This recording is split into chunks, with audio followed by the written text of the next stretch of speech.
service contract objections. Let's get into the fun part. What are reasons people tell you of why they don't want a service contract? You always got money. Now I'm gonna break money into two parts, by the way. I'm gonna break it into cost is one, and then payment. And what I mean by that is, man, $2,000 for that, you're out of your mind, is a cost objection. I can't afford $30 more a month is a payment objection, okay? What else we got? I'm gonna make this fun. I do this every class. As long as it's fair, okay? And I have an ability to get to think about the objections a little bit before you hit me with them. $20 if you can mess me up. If I can't handle your objection, I'll give you $20. Not today, because I don't have any cash on me, I have to get it tomorrow. $20 if I can't handle your objection. So I want you to fire on me every weird objection you've ever had, and legit, it's all service contract. I'm not gonna buy that because why? So we're gonna handle a couple of these things real quick. So bad product. This isn't, like I had a bad experience, had one, it didn't work. Well, if you're in a position where you were the one that sold in that contract that did not work, it kind of done. Okay, I can sit here and give you BS answers and like spin it, like, oh, we have a different coverage. Kind of done. That's why you need to sell the best level of coverage so you don't have this experience.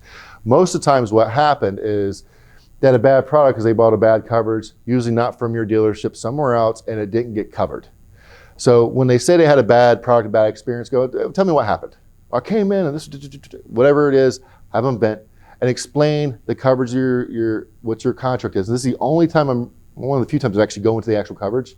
I would take the contract and go, look, I'm not gonna lie to you. A lot of people show you brochures, it's contract. Highlight what's not covered and go read that. If it's not there, it's not, this is the company, and then talk about the history of the company. But this bad product, your goal is to kind of tell them how your product's good and then see where their feedback is, and then I have a way to go to get you over here. But you need to address that. Okay, I don't know what kind of kid it is.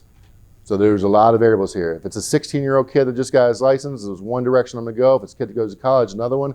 If it's a 30-year-old kid that lives with their parents that needs it, there's 3 different conversations. Okay? I'm going to go through the objection I'm gonna show you with this on that one, explaining why it's beneficial to their kids. If I know their kids in college, I'm even gonna talk about the fact that why do most kids not able to pay off their college loans? Because emergency gets in the way. Did you realize that 60% of people coming out of college don't have $500 to pay for an emergency? This happens to your son, getting on his life, starting his work, gets a $3,000 repair. How's that gonna affect his life? It's kind of the conversation I'll go, but I'll show you how to put it together here. Only drive to a store and local. How old was the lady? In her upper 50s. Okay. Did she have a phone? Yes. Okay, so, because this was a gap objection or service contract objection? Well, I'm gonna show you 2 different ways. So I'm at, like she said, it was a service contract. My car's never gonna break because I only drive it around town, okay, which is ridiculous because still put miles on there. However, what does that mean from her? What is she saying to you? Like, think about it for a minute. What does she really mean by that? That's part of it, but the other side is she's going, look, it's mechanically. I'm not gonna put a lot of miles. I'm gonna drive it everywhere. It's fine. What items in your car break and it has nothing to do with mileage? Electronics, okay? So you can even use a phone and go, you have a phone? Yeah. How often do you replace that? Every couple of years, whatever. You go into the fact that I get you driving around local, turn the car off, but your car is controlled by 50 computers, 49, whatever the number is. I keep hearing different numbers every time. I don't think anybody really knows. Like 49, 63, 82, I have no idea. All these computers that are in your car, and as you drive in time, just like your iPhone, you can have a problem with your electronics because you have a bunch of iPhones in your car. So a question I have for you is, can you see how a car with all these electronics to have some problems even if you drive locally? I can see your electronics going, okay, well then it's the fact that you just don't want it in your payment, let's talk about it. If it's a gap objection, only drive locally, I don't worry about getting in a wreck. But the goal at the end is you're not selling the product, okay? You have to listen to people's objections, very important. This customer said, I'm not buying a service contract because I'm local. I don't drive local, so I use electronics to get her to admit that a car could break. Because the objection is gonna go to a payment objection next. What I find a lot of times at different schools and F&I managers is they'll use the same objection over and over again, but they're using the wrong one and they're going back into the product. So like you say, I only drive local, and they're like, well, let me show you how great this product, it covers this and this and this. It's only $1 a day for a cup of coffee. You know, they're not handling it, they're not listening to what the customer's saying. Okay? So that's how you would handle her. My insurance company sells service contracts. Depends which one. Okay? We'll talk about this more on the gap side. You'll see it occasionally. The one that causes the most issues with the coverage and stuff is USAA. They actually have decent stuff, believe it or not. The gap is a little bit off, but like Geico, they sell what they call a mechanical breakdown insurance. It's not a vehicle service contract. So as far as the lingo and the laws, here's what this means. Warranty is something you give to somebody. The dealership's paying for it or it comes with the car, there's a charge, but you're not charging the consumer. That's what the definition of a warranty is. Okay? Service contract or service agreement is something that you sell to a customer they purchase. Okay? Mechanical breakdown insurance is something you sell to them too, but it is not a vehicle service contract. It is a mechanical breakdown insurance, which doesn't cover as much as a service contract, and they charge them a deductible per item. Whole different thing. Everything on the car is covered. You got a $100 deductible. Great. $100 deductible for every single item. So research different definitions, understand what they are and what you're faced with. And once you understand that, you're good. Because take the average person out in the public, warranty, service contract, MBI, they're all the same thing. They don't know the differences. And this is the 10th car I bought from you, never person. I never ever had to use one. A couple things going on. It is highly unlikely that they've had 10 cars that they bought from you that never had a problem. First of all, you have customers tell you they never had a problem with the car. You look at their service history and they spent like $3,000 in the service department. They just forget about it. However, let's act like this magical unicorn came in and they've never had a problem with their car. Straight up. And it's bought Toyotas, last 10 cars, Toyotas, never had an issue. This is an education thing. Okay, again, what this really means, what objection here fits that? Good car. Yeah, it's a good quality car thing. They're basically saying the car's not going to break. Your job is to convince them that they could have a problem with their car and it could break and get them to say yes, and then you'll get the real objection. Okay?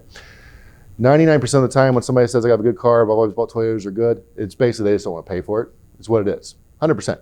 They're getting away from it now, but let's say from around year 2000 about 2015, Consumer Reports would put report, and usually on the back cover, by the way, it would say, don't buy security products, gap insurance, life insurance, service contracts, gap insurance. It's all a ripoff and a waste of your money.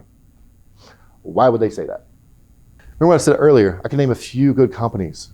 Okay, I'm in a perfect position to be a broker, which is cool because that means I can always be honest with you on products. This product fits you, this one fits you, your store's this size, you want to do this, whatever it is, I can always find the right product. And I'm not beholden to one company to only sell their stuff. There are thousands of service contract companies out there. 10 I like, because they're bad and they don't pay claims. So a Consumer Reports statement, if you bought some of those bad ones, everything they're saying is right. If you bought good ones, everything they're saying is wrong. The reason Consumer Reports said that is because there were so many bad companies. Yeah, sometimes they are. That's my response. Sometimes they are cheaper. And the reason they are is because they're online and they don't have to, if you have a bad experience and a claim's not covered to that online thing, guess where you're at? You're in my service department causing the stink in front of our customers. The ones we sell, if there's a bad experience, we have to fix it. I don't want to have the conversation with you, sorry you bought it online and there's nobody to talk to. That's why you'll see them a lot cheaper. Let me show you why ours is better. The old lady, the son told me not to buy it. Who had that one? Charlotte, okay. Charlotte came in, she's on a fixed income, and son told me not to buy anything. Mike, wow, it's got a good memory. Okay, so Charlotte, look, I understand. Your son is doing everything he can to protect you.